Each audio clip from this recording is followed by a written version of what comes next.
Hey everyone, and welcome. Today, we're going to finally crack the code on three of the tiniest but maybe the most confusing words in English. A, an, and the. You know that little pause you take right before you say one of these words, wondering if you've got the right one? Yeah, you're not alone. These things are called articles, and trust me, they trip up almost everyone at some point.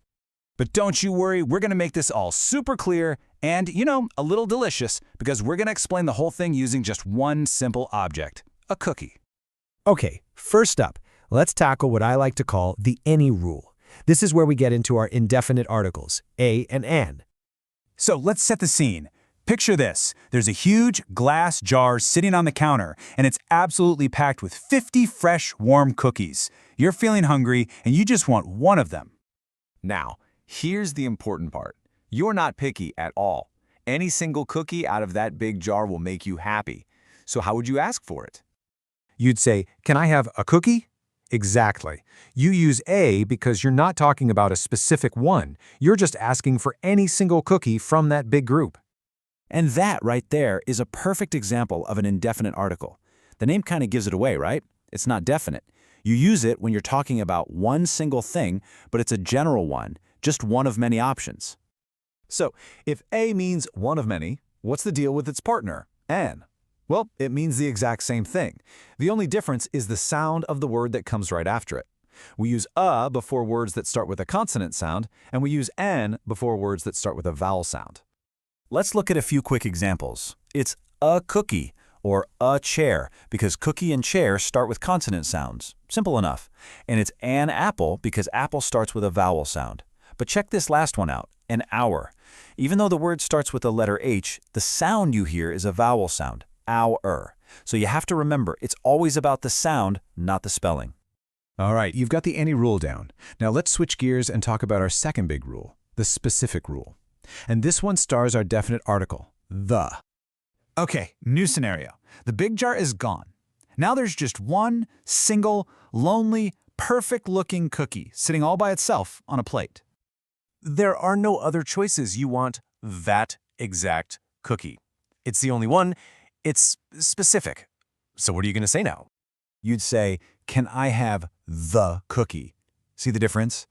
We use the because both you and the person you're talking to know exactly which cookie you mean. It's not just any cookie, it is that one specific cookie. Here's a really great way to remember this. Just think of the word the as a pointing finger. It's literally pointing at something specific that everyone involved knows about. When you say, "Can I have the cookie?" you're basically pointing your finger right at it.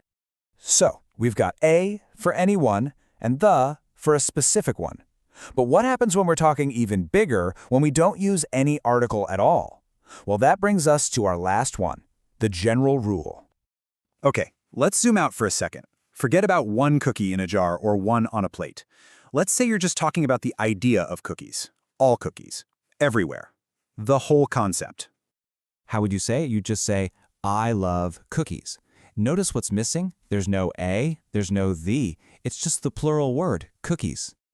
This is actually called the zero article, which makes sense, right? We use no article, zero, when we talk about things in a really broad, general sense. This works for plural nouns like cookies or dogs, and also for uncountable nouns like water, music, or love. All right, we've kind of flown through that, but you're doing great. Now, let's put all the rules together on one plate, so to speak, for a final crystal clear review.